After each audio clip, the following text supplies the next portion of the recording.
What's going on, everybody? I'm Jory Goodman, the Time Teller. So guys, in the wide world of horology, it seems like a few chronographs get all the fame and recognition. The Omega Speedmaster is a very easy pick with the Omega 321 chronograph movement, the Zenith El Primero, the first automatic column wheel chronograph, the Seiko 6139, the first automatic chronograph ever to get into production, and the Breitling Navitimer could be on the list in a bunch of Valjoux chronograph movements. But what if I told you there's another piece to this puzzle, okay? We'd be doing horology, our beloved hobby, a huge disservice if we overlooked this complicated history. Ooh, that was a good one. It's 11:54 a.m. Let's get down to business.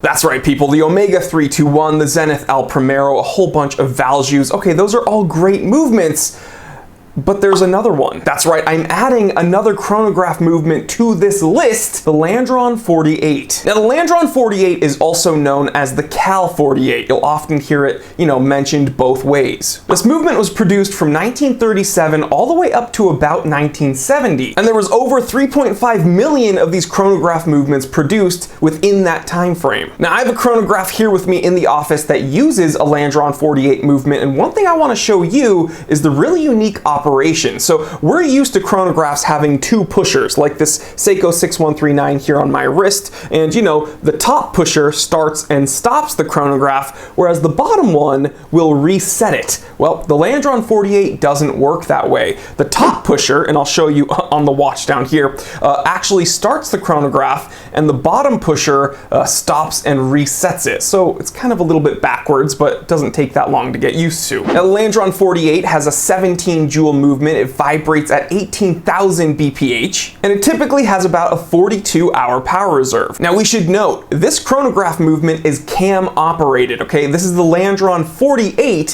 which came after the Landeron 47, and the Landeron 47 was actually the first cam operated chronograph movement. So the 48, a little bit of a more modern variant, if you can call it modern. And then, of course, the Zenith El Primero a little bit later was the first column wheel automatic chronograph. So guys, with a lifespan from 1937 all the way to 1970, and with over 3.5 million movements made, this is nothing to slouch at, especially when you consider how many really big names in the watch industry used the Landeron 48 movement. So let's see if you guys can recognize any of these names. Doxa, Sealand, which eventually became Invicta, Wachmann, Titus, Baumann Mercier, and a whole bunch of smaller, kind of more independent watchmakers use the Landeron 48, just like this Liban chronograph I have here in the office today. So guys, this Liban Swiss chronograph, or you can say Liban Suisse chronograph, is 37 millimeters, and it has a 43.4 millimeter lug to lug.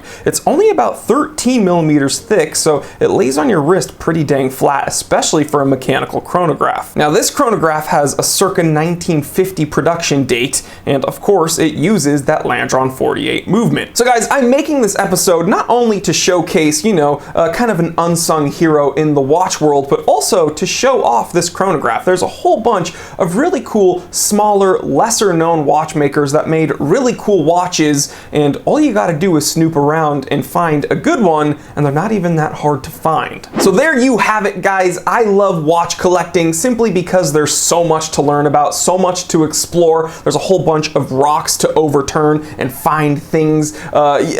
Everywhere you look, there's a new thing that you don't know about that you just want to learn about. But I'd love to hear from you. What do you think of this kind of underdog chronograph movement, and do you own any watches that use it? Let me know in the comment section. I will talk to you there. So guys, if you enjoyed this episode, if you learned something new, then go ahead and click that subscribe button, because there's a whole bunch of ways to support the channel, but the easiest way is just to subscribe and watch the content. Also, hit that bell icon so you don't miss out on any of the stuff we're doing here at the Time Teller channel. And guys, if you want to go above and beyond, there's a whole bunch of watch collector related stocking stuffers listed in the description below. Those are affiliate links, so if you shop using those links, you help the channel out a bunch, and we thank you for it. And of course, I gotta plug my personal website, www.thetimetellershop.com. Click that link in the description below and check it out. So guys, please like, comment, subscribe, share this with everyone you know. I'm Jory Goodman, the Time Teller. Always remember, I didn't invent time, I just tell it. Real quick, if you enjoyed this episode, then do not worry, the fun doesn't need to stop here. Check out these recommended episodes that are going to be popping up on the screen anytime now. Also, take a moment, check out my brand new channel, the Time Away channel. It's where I talk about everything outside of the watch world, some of my other collections, some of my other hobbies. And if you're not interested in any of that, don't worry, just stay right here and I will see you right here.